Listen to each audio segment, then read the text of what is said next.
DK Suresh ತಂಗಿ ಅಂತ ಹೇಳಿಕೊಂಡು ಕೋಟ್ಯಾಂತರ ರೂಪಾಯಿ ವಂಚನೆ ಮಾಡಿರುವ ಪ್ರಕರಣ ರಾಜ್ಯದಲ್ಲಿ ಸಾಕಷ್ಟು ಸದ್ದು ಮಾಡ್ತಿದೆ. ಐಶ್ವರ್ಯ ಗೌಡ 8.41 ಕೋಟಿ ರೂಪಾಯಿ ಮೌಲ್ಯದ ಚಿನ್ನವನ್ನ ಖರೀದಿಸಿ ವಂಚನೆ ಮಾಡಿದ್ದಾರೆ ಅಂತ Varahi world of gold shop ಮಾಲೀಕರು ದೂರನ್ನ ನೀಡಿದ್ದಾರೆ. ಇದೀಗ ಇದೇ ಐಶ್ವರ್ಯ ಗೌಡ ವಿರುದ್ಧ ಇನ್ನೊಂದು ವಂಚನೆ ಕೇಸ್ ದಾಖಲಾಗಿದೆ. ಸದ್ಯ ಚಿನ್ನಾಭರಣ ವಂಚನೆ ಕೇಸ್ನಲ್ಲಿ ಪೊಲೀಸ್ ಕಸ್ಟಡಿಯಲ್ಲಿರುವ ಐಶ್ವರ್ಯ ಗೌಡ ದಂಪತಿಗೆ ಮತ್ತೊಂದು ಸಂಕಷ್ಟ ಎದುರಾಗಿದೆ.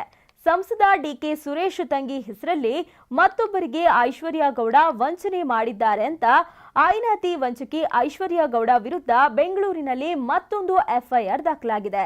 ಆರ್ಆರ್ ನಗರ ಠಾಣೆಯಲ್ಲಿ ಐಶ್ವರ್ಯ ಗೌಡ ಹಾಗೂ ಆಕೆಯ ಪತಿ ಹರೀಶ್ ಮತ್ತು ಬೌನ್ಸರ್ ಗಜ ಎಂಬಾತನ ವಿರುದ್ಧ ಕೇಸ್ ದಾಖಲಾಗಿದೆ. ಆರ್ಆರ್ ನಗರದ ನಿವಾಸಿ ಶಿಲ್ಪಾ ಗೌಡ ಎಂಬುವರು ದಂಪತಿ ವಿರುದ್ಧ ದೂರನ್ನ ನೀಡಿದ್ದಾರೆ. ಇವರ ವಿರುದ್ಧ 3.25 ಕೋಟಿ ಹಣ ಹಾಗೂ 430 ಗ್ರಾಂ ಚಿನ್ನಾಭರಣ ಪಡೆದು ವಂಚಿಸಿದ್ದಾರೆಂತ ದೂರನ್ನ ದಾಖಲಿಸಿದ್ದಾರೆ. ಆರ್ಆರ್ ನಗರದ ನಿವಾಸಿ ಶಿಲ್ಪಾ ಗೌಡ ಎಂಬುವರಿಗೆ 2022ರಲ್ಲಿ ಪರಿಚಿತಳಾಗಿದ್ದ ಐಶ್ವರ್ಯ ಗೌಡ, ನಾನು ಡಿಕೆ ಸುರೇಶ್ ತಂಗಿ, ಗೋಲ್ಡ್ ಬಿಸ್ನೆಸ್ ಮಾಡ್ತೀನಿ, ಚಿಟ್ ಫಂಡ್ ವ್ಯವಹಾರ ಮಾಡ್ತೀನಿ, ರಿಯಲ್ ಎಸ್ಟೇಟ್ ಹಾಗೂ ವಿಲ್ಲಾ ನಿರ್ಮಾಣ ಮಾಡ್ತೀನಿ ಅಂತ ಪರಿಚಯ ಮಾಡಿಕೊಂಡಿದ್ಲಂತೆ.